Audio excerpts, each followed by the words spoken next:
আব্বা আমার একটা কথা তো শুনবেন। এই তুমি চুপ করো, তুমি এর মধ্যে কথা বলতে আসছো কেন? হ্যাঁ, আপনি এক সুদর্শন রাজা।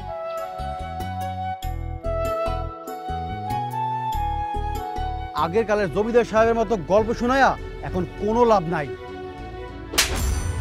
এই পৃথিবীতে আপনার যদি সবচাইতে বড় কেউ ক্ষতি করে থাকে, সেটা করছি আমি।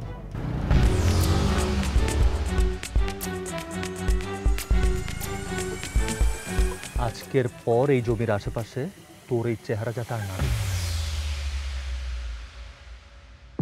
মা, ওই তো চলে এসেছে।